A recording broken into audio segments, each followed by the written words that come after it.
Bienvenidos a este video sobre control número de defectos mediante el gráfico C. En este video usted conocerá el propósito del gráfico C como herramienta estadística para el monitoreo y controlar la cantidad de defectos en procesos industriales siempre por muestreos de inspección. Al finalizar, usted debería ser capaz de identificar cuándo aplicar correctamente este gráfico en entornos industriales, diferenciar con precisión entre defectos y unidades disconformes, calcular límites de control adecuados y verificar el supuesto de Poisson. También debería conocer o saber cómo tratar la sobredispersión, relacionar el gráfico C con el gráfico U para una selección apropiada y además evitar errores metodológicos que comprometen la interpretación. Con este marco avanzaremos paso a paso desde el concepto hasta su aplicación práctica. Con esos objetivos en mente, iniciaremos por la definición operativa de este gráfico. Un gráfico C es un gráfico de control estadístico de procesos diseñado para monitorear la cantidad total de defectos por unidad de inspección. Se utiliza cuando un mismo producto puede presentar más de un defecto. Cada punto en el gráfico representa el número total de defectos encontrados en una muestra de tamaño constante. Y el fundamento estadístico es la distribución de Poisson. Es especialmente útil cuando el área de inspección por muestra es fija, por ejemplo, metros de tela, hojas de impresas o lotes de estándares. De modo que cada observación sea comparable con la siguiente. Entendiendo el concepto, revisemos las condiciones necesarias para aplicarlo correctamente. Requisitos de uso. El primero que tenemos es que el tamaño de muestra tiene que ser fijo. Cada punto debe representar exactamente la misma área de oportunidad. Si el tamaño varía, la comparación entre puntos se invalida. Segundo, es la independencia. Los defectos deben ocurrir de manera independiente sin que la presencia de uno incremente la probabilidad de otro. Tercero, el conteo adecuado. Se recomienda que conteos suficientemente grandes, por ejemplo, un C mayor a 5, para que la aproximación de Poisson normal sostenga el cálculo del límite de control. Recuerde, el gráfico C cuenta defectos total, no su distribución entre unidades individuales.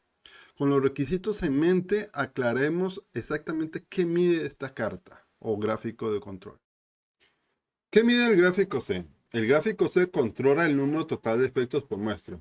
Una misma unidad puede acumular múltiples defectos y el gráfico los incorpora todos en el conteo de puntos. Por su diseño, requiere tamaño de muestra constante y se recomienda en procesos con áreas de inspección fija. Esta alineación conceptual refuerza el uso correcto en contextos donde el interés es el conteo de imperfecciones y no siempre la clasificación pasa o no pasa. Esta distinción exige separar defectos de unidades disconformes. Veámoslo. Definamos el término de defectos versus disconformes. En P y NP medimos unidades disconformes, o sea, 0 o 1 por unidad, mientras que en C medimos defectos totales, ilimitados por unidad. Así, una botella con tapa suelta constaría como una disconforme para P y NP. En C, una botella con dos rayas más una burbuja suman tres defectos. Esta diferencia también se refleja en la distribución subyacente, lo que binomial, para P y NP, y Poisson para C. En síntesis, el gráfico C cuenta cada defecto individualmente, no solo si la unidad falla o no. Una vez diferenciadas las matrices, recordemos el fundamento probabilístico que sostiene este gráfico.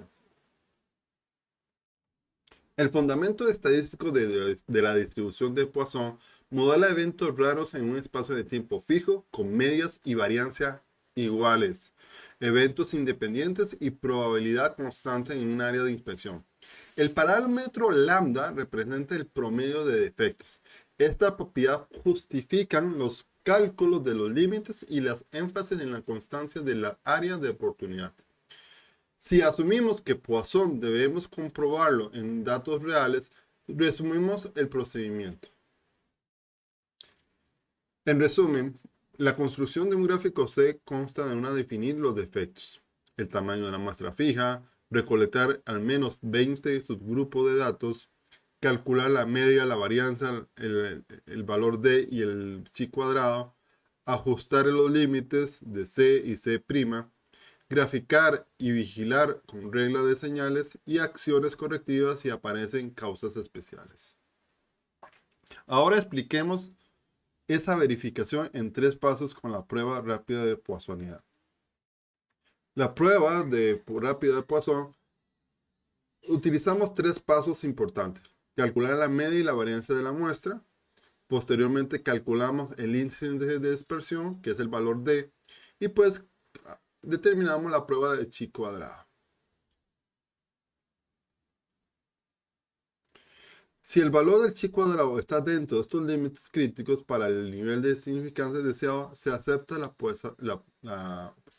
supuesto de Poisson. Si el supuesto es razonable, podemos calcular los parámetros y límites con confianza. Cuando utilizamos un gráfico C, partimos del supuesto de que los datos siguen una distribución de Poisson. Eso significa que la media y la varianza deberían ser aproximadamente iguales. Sin embargo, en la práctica, muchas veces encontramos que la varianza observada es mayor que la media.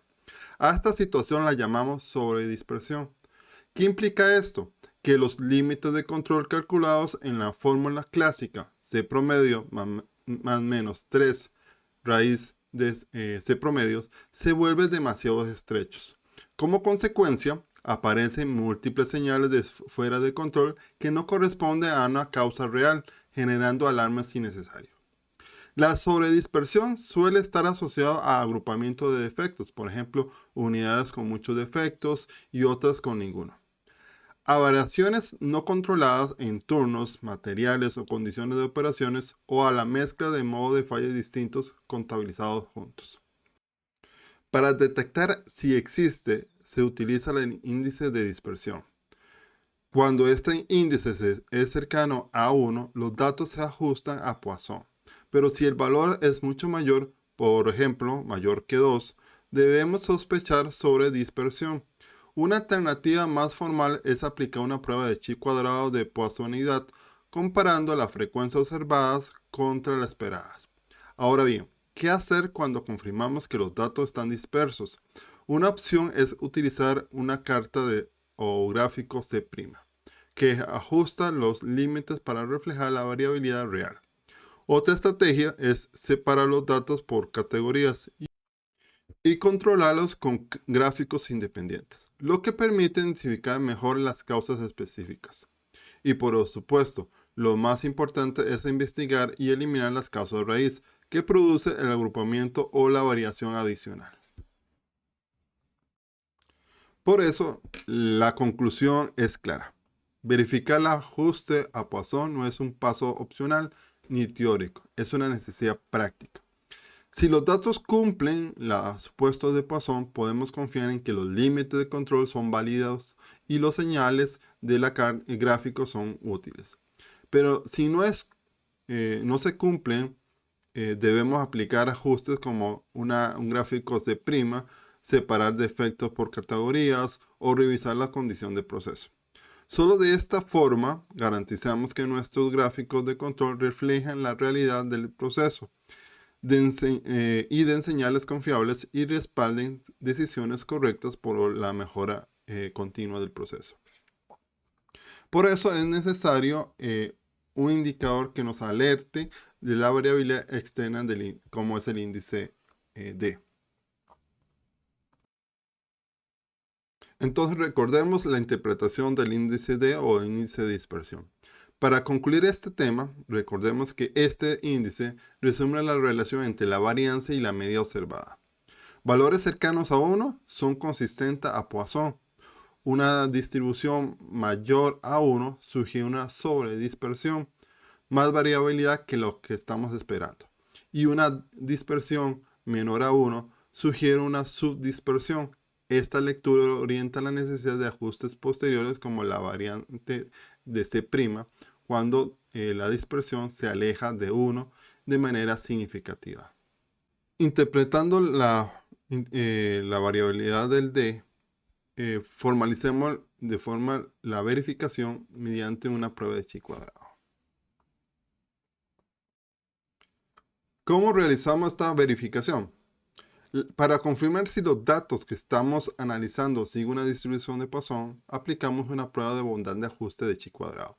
Este proceso es fundamental antes de construir un gráfico de control tipo C o U que vamos a ver más adelante.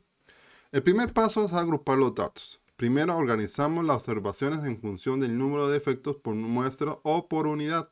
Por ejemplo, agrupamos cuántas veces aparece 0 defectos, 1 defecto o 2 defectos, así sucesivamente.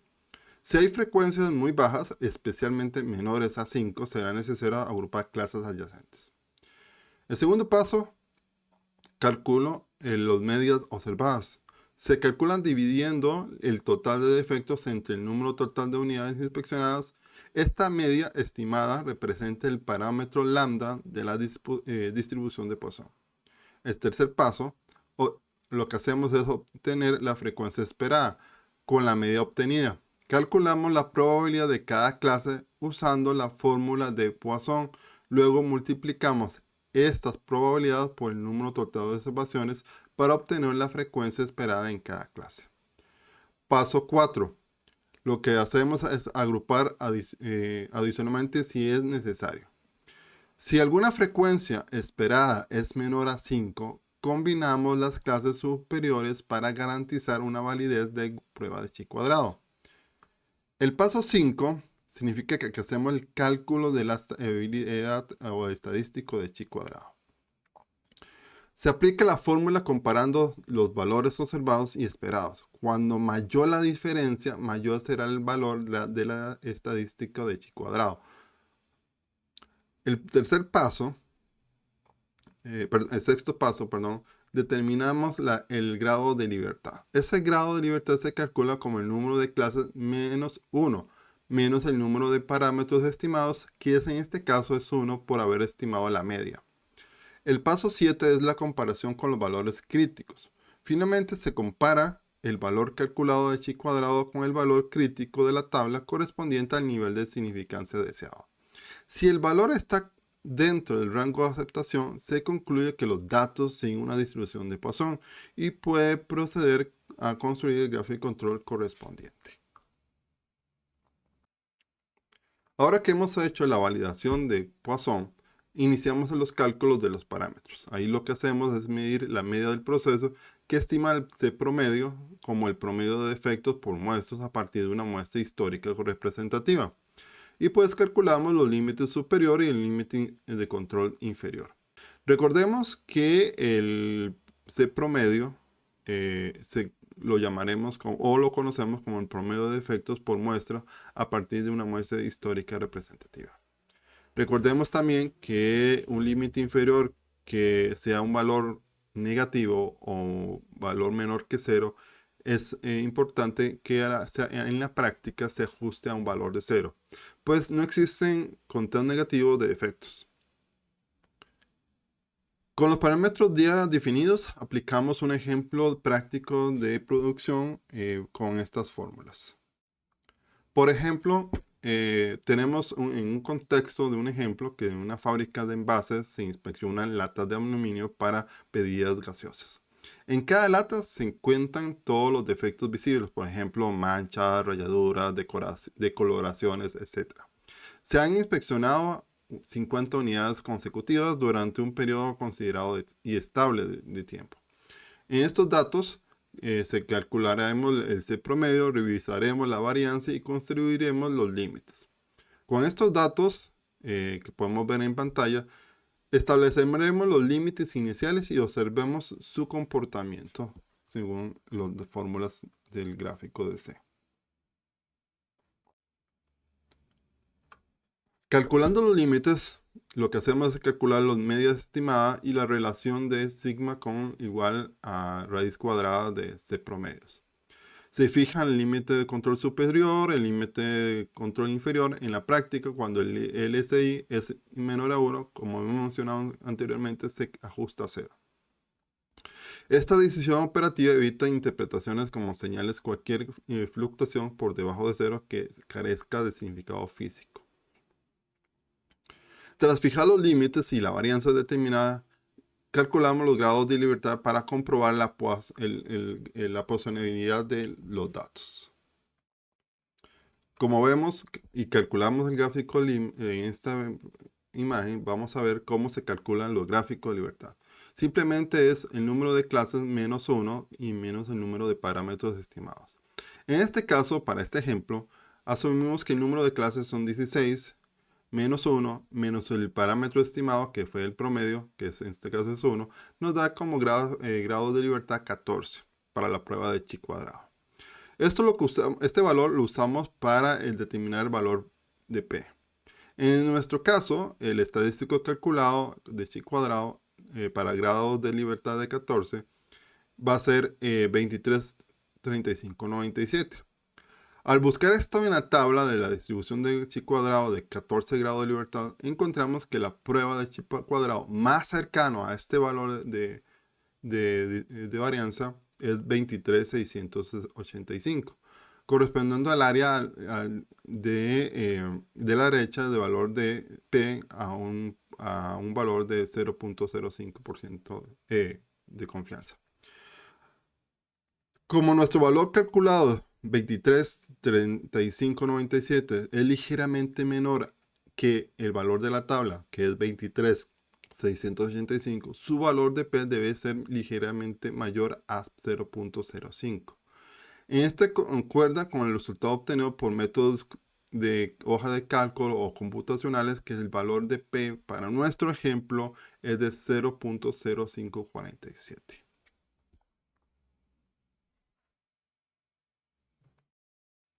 Ahora veamos cómo se hace este cálculo de gráfico en el gráfico de C determinamos el número de grado de libertad. En nuestro ejemplo vamos a obtener un primer paso, determinar el número de clases, que eso es lo que hemos ido mencionando. Por ejemplo, en nuestro caso, el determinar el número de clases, nuestro ejemplo un valor es entre 4 a 19 defectos por unidad.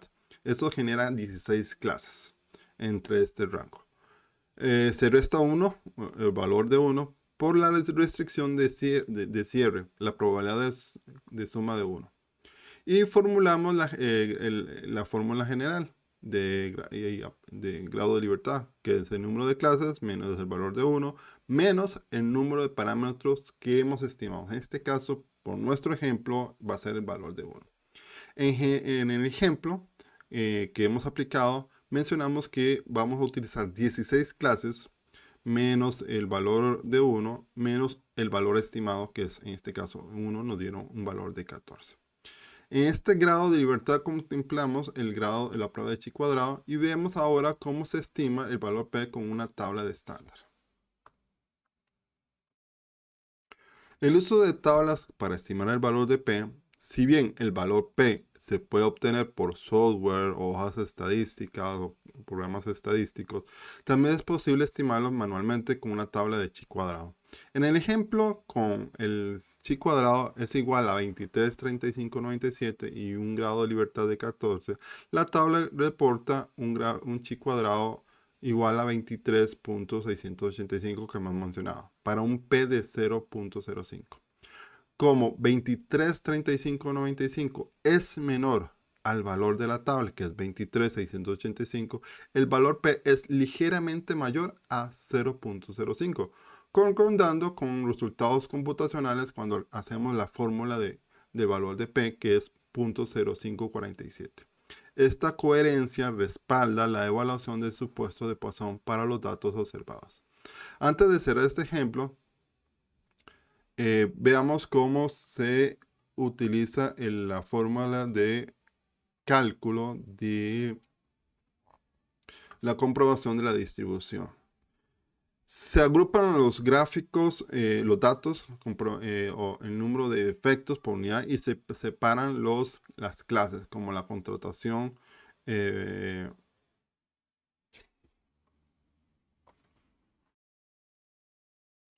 En este paso verificaremos si los datos observados, el número de efectos por lata, se ajusta a una distribución de Poisson con media estimada en C promedio 9.40. Por ello, esta diapositiva presenta dos enfoques, equivalentes a la prueba de chi cuadrado o de fórmula alternativa el índice de dispersión. Aquí desarrollaremos la lógica del chi cuadrado tal como está mostrada.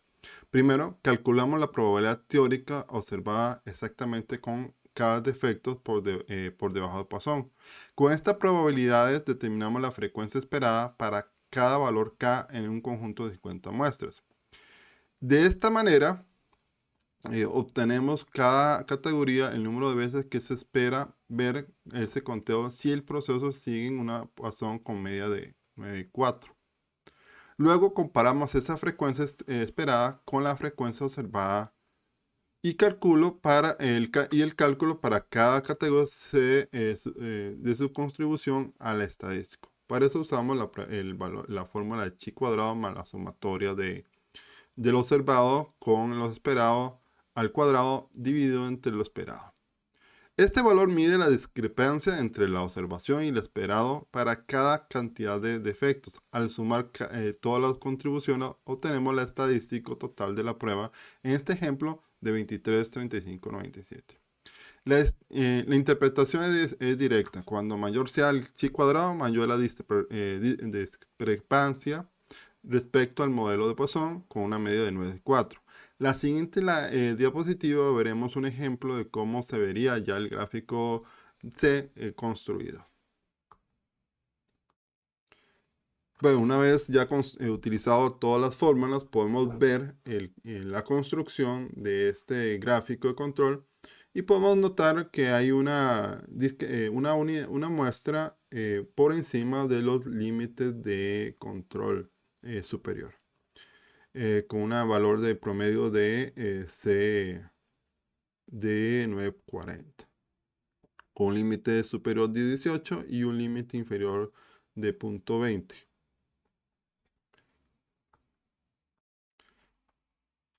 Ahora pasemos a hablar qué pasa cuando las muestras están fuera de los límites.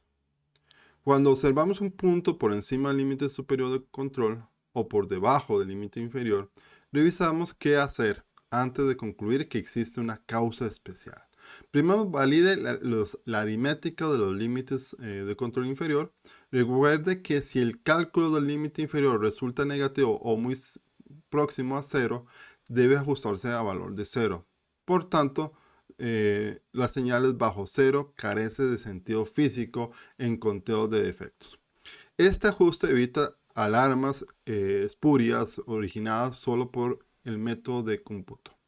Segundo, verifique la constancia del tamaño de la muestra.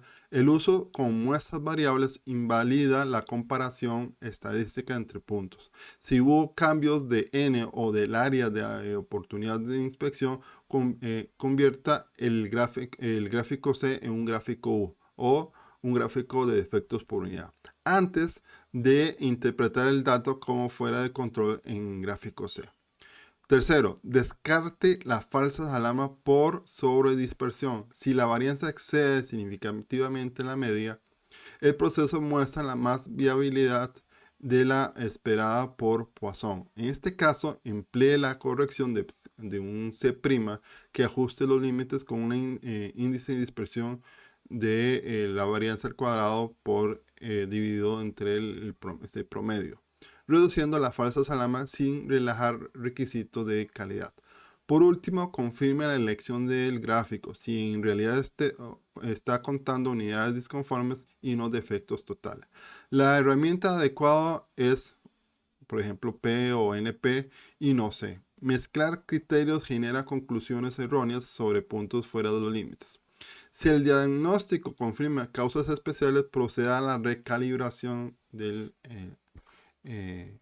gráfico. Vamos a hablar ahora de qué pasa con los límites recalibrados. En este punto asumimos que usted ya hizo un diagnóstico de señales y confirmamos causas especiales. Con base a ello procedemos a la recalibración del gráfico C. Primero trabajamos con el promedio modificado del gráfico, que se obtiene al excluir las muestras justificadamente fuera de control. Este valor representa la variación común del proceso y será el centro de la nueva gráfico de control de C. Segundo, fijamos los límites usando la variación de Poisson o la fórmula clásica para el gráfico C, que es C más menos 3 veces la raíz cuadrada de C promedios. En este caso, el C promedio, recordemos que estamos trabajando con un C promedio modificado. Establecemos nuestro límite central, que va a ser el C promedios, y igual recordemos que si el gráfico C, si al calcular el límite inferior resulta negativo, se trunca siempre en cero, porque no existen conteos negativos de defectos. El tercer paso, si con la observación en control detecta sobredispersión, o sea, mayor a 1, la dispersión, aplica el ajuste de C' para reflejar la variabilidad real escalando la desviación.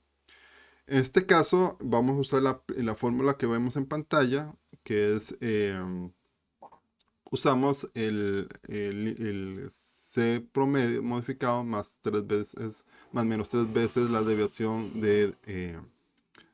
de promedios multiplicado por la desviación. Esto lo que nos permite es que si usted observa, el centro no cambia, lo que cambia es la anchura de los límites, o sea, en las 3 desviaciones estándar de los límites superior e inferior.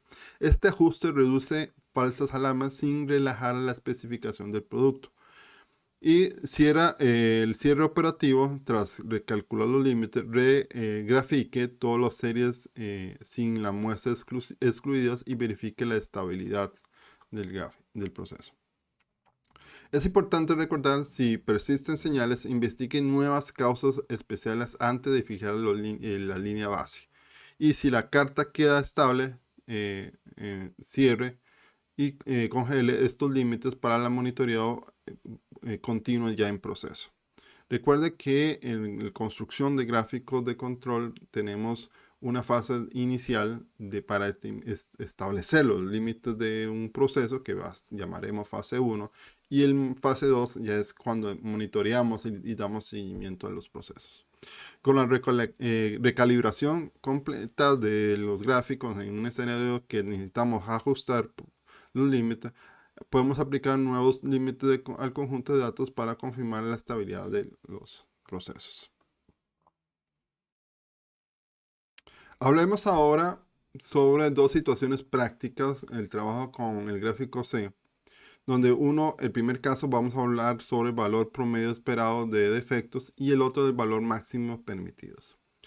Aquí en el primer caso, el promedio de referencia o un C promedio 0, valor 0, o sub 0, que es igual a 7.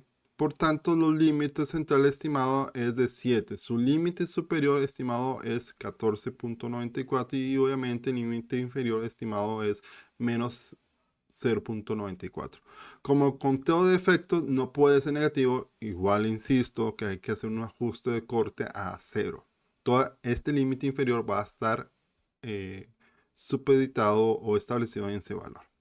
La interpretación con esta configuración, cualquier punto por encima de 14.94 sugiere la existencia de algún causa o causa especial.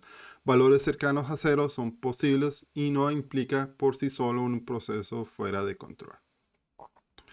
En el caso B, cuando hay un valor máximo permitido, en todo lo que hacemos cuando trabajamos con un entorno regulado o contractuales, con especificación, puede existir un tope de efectos por muestra.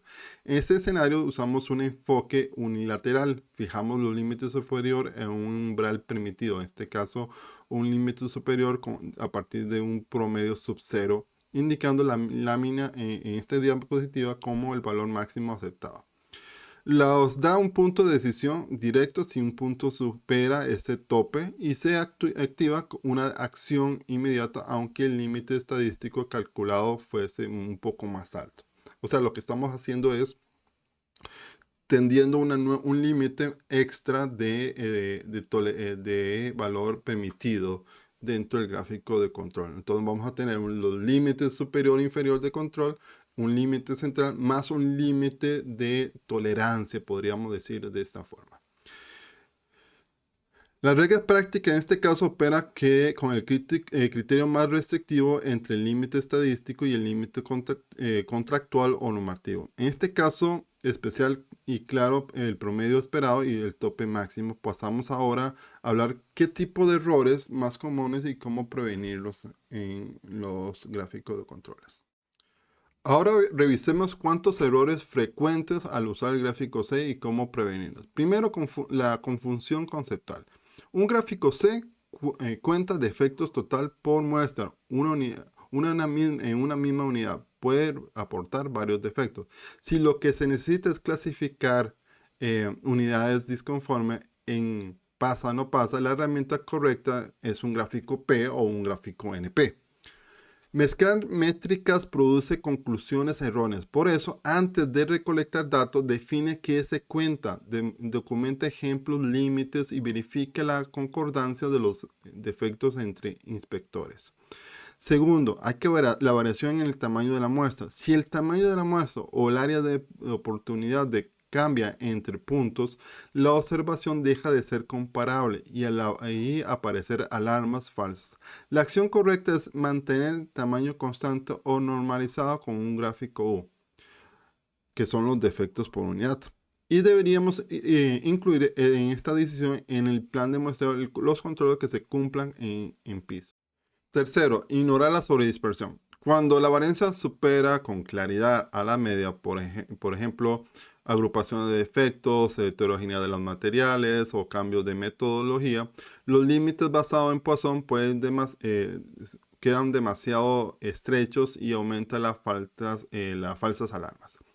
Entonces hay que revisar la media y la varianza y estimar un índice de dispersión y si corresponde, ajuste a un gráfico de C', mientras investiga las causas especiales. El objetivo es reflejar la variabilidad real sin relajar las especificaciones. Cuarto, error matemáticos.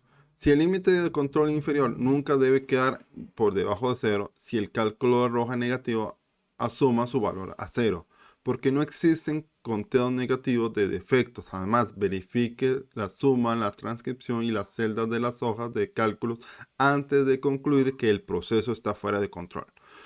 Solo recalibre los límites cuando los datos estén validados y el proceso esté estable.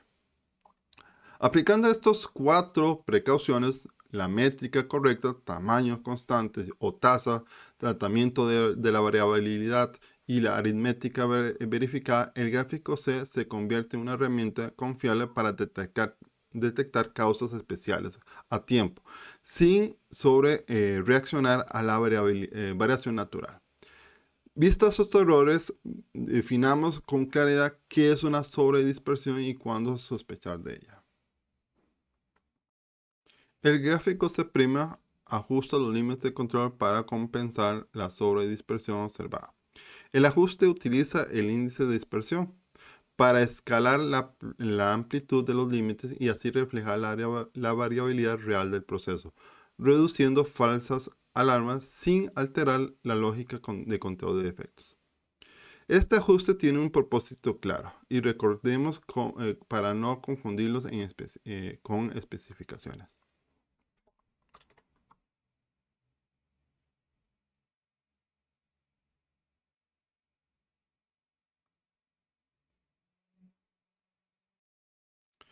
Entonces, ¿por qué se corrige el gráfico C?